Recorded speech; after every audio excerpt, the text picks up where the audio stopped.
Let's take a look at ASW from a historical perspective by going back to World War I. By the end of the war, almost 3,000 Allied ships, 175 warships, and 2,825 merchant ships, were sunk by enemy submarines. During World War II, enemy subs sank almost twice as many ships as the U.S. Navy now has altogether. The number of souls lost to subs was almost twice as many as were lost in Vietnam. Churchill said of the Battle of the Atlantic, "The only thing that ever really frightened me during the war was the U-boat peril."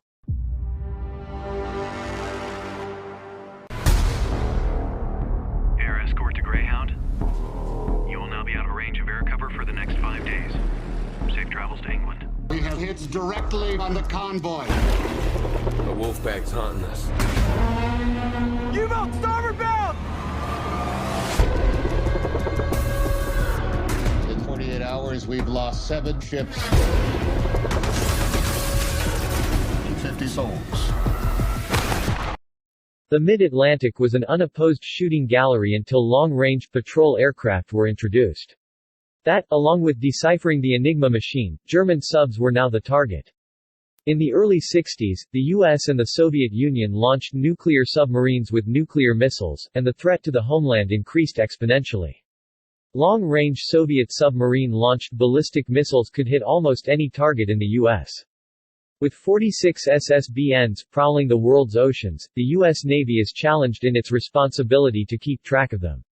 Our most adversarial navies, North Korea, China, Russia, and Iran, have a numerical advantage. However, the U.S. has the technical advantage in most cases. Unfortunately, all submarines carry torpedoes which can cause significant damage if not detected and destroyed before using them. This is the Soviet Typhoon ballistic missile submarine, the largest submarine ever built. It is almost twice the size of the U.S. Ohio-class SSBN, yet carries fewer missiles. The hunt for Red October was based on this submarine and made many people aware of its destructive power. 4 were built but only one is still in service as a missile test platform. Notice the size of the sailors on deck and the size of the aircraft carrier in the background. Imagine what devastation would occur if these subs were to unleash their massive firepower. It would be a nuclear Armageddon. The P-3 is a modification of the Lockheed Electra, L-188. Several Electra crashes caused the entire aircraft industry to investigate these horrendous crashes. All manufacturers joined together to find the fatal flaw. And just as I looked out the window, the engine went. As the prop came off, I thought, oh crap, it's going to kill me. It's going to cut me in two. But it flew forward, and then it came back and slapped the engine, and then went underneath. The prop tears a hole in the bottom of the plane. The gash in the fuselage has caused an explosive decompression. The fatal flaw was found after farmers mentioned that their hounds howled at the same time, because the prop tips were exceeding the speed of sound. The engineers determined the cause to be whirl mode flutter. When the prop's high pressure crossed the wing at the same time, a destructive resonance caused the wing to break off. The P-3 wing was strengthened by adding 1,400 pounds of wing spars and adding 3 more engine mounts on each engine. Therefore, the wing doesn't bend and it makes a very rough ride for the crew in certain conditions. When a sub leaves port, the first detection is usually by spy satellites, human intelligence, or visual sightings. As the sub gets into open water, SOSUS comes into play. Sonar, radar, and ESM from other ships, subs, and aircraft are also initial sensors. SOSUS correlates, coordinates, and triangulates all data from the 9 Pacific NAVFACs. There is a similar system for the Atlantic. Prior to John Walker's treason in 1967, this top-secret system was very effective as detecting Soviet submarines due to their loud noise and lack of appreciation of that fact. SOSUS was the sensor system that detected the last moments of the Thresher, Scorpion, and the Soviet Gulf II northwest of Hawaii. The Glomar Explorer was the Howard Hughes ship used to recover some of the sub. To this day we don't know how much was actually recovered. So how do we locate submarines from the air? When a large area of probability is established, P-3s are sent to search, detect, localize, track, and be prepared to destroy enemy subs. This is done by radar, ESM, FLIR, and sonobuoys. The typical crew consists of 3 pilots, 2 naval flight officers, 2 flight engineers, 1 radar, ESM, FLIR, and MAD operator, 2 acoustic operators, 1 ordnanceman, 1 radio operator, and 1 in-flight tech.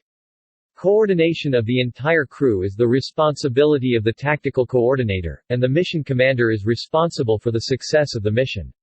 The pilots are responsible for safety of flight. The buoys, torpedoes, missiles, depth bombs, and mines are the ordnanceman's job, and the radio operator communicates with other aircraft and ashore stations. The Orion's primary mission is anti-submarine warfare. Notice the open bomb bay with a torpedo ready to attack a submarine. Other missions include anti-surface warfare using Harpoon and Maverick missiles, search and rescue by dropping SAR kits and coordinating with other aircraft and ships, mining harbors and choke points, bombing land targets, medical evacuations, and ice patrols. The first buoy deployed is used to determine ocean data for the best hydrophone depth. The TACO then launches LOFAR buoys in a pattern to initially detect the sub. Once the sub is detected, DIFAR buoys are used for direction to the target. When the target is tracked and very close to the pattern, active buoys are used to determine range.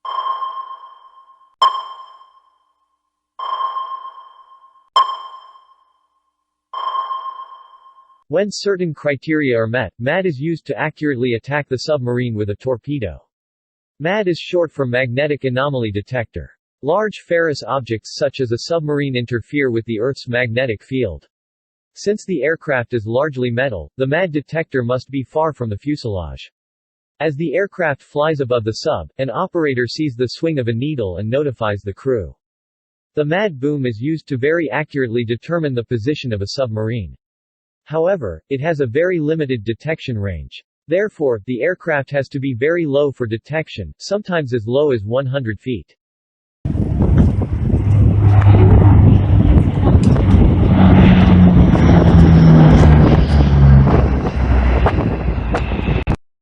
The number 1 engine is routinely feathered to save fuel on long flights. This Orion is entering the Mediterranean Sea with the Strait of Gibraltar on the left. The British control this airspace and have rigid operational requirements in this area. The South China Sea is one of the most serious military and naval flashpoints in the world.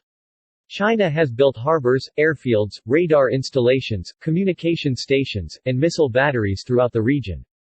In a very short period, they have constructed these from sandbars and shoals. These islands can adversely impact the free flow of oil from the Middle East, particularly to Japan, South Korea, Taiwan, Thailand, Vietnam, Cambodia, the Philippines, and Russia. Maritime air patrol and the identification of high-interest ships and their intent is an important mission for the U.S. Navy.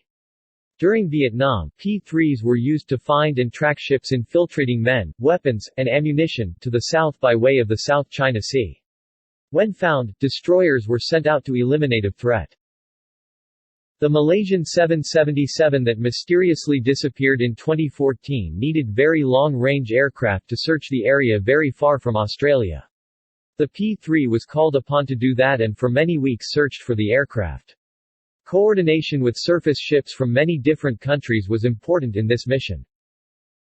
After being observed firing on merchant vessels near the Libyan port of Misrata, using a Maverick missile, a Libyan Coast Guard vessel was attacked by a U.S. Navy P-3 Orion in March 2011. On February 4, 1971, an Orion P-3C set a world horizontal flight altitude record for the heavy turboprop class of 45,018 feet. The distance record was from Naval Air Station Atsugi, Japan to Naval Air Test Center Patuxent River, a distance of 7,010 miles. The flight took 15 hours and 32 minutes to complete. It also set a new record for speed over a straight course of 501 miles per hour.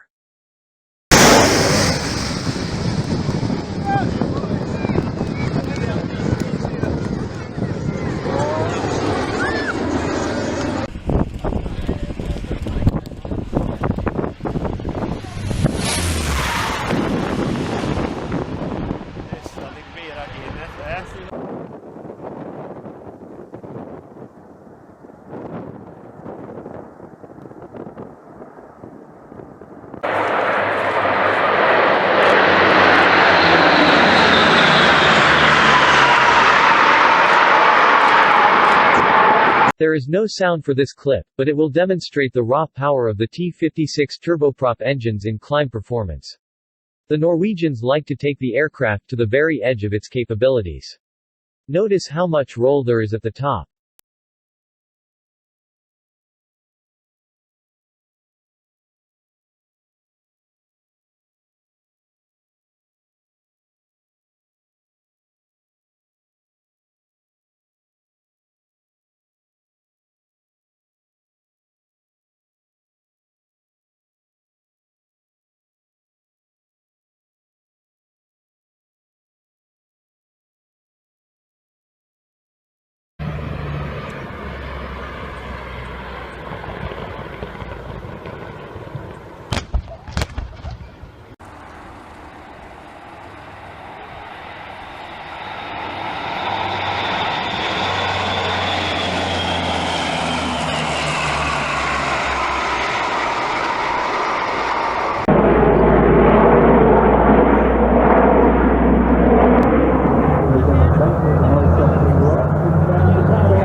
Det var skickligt.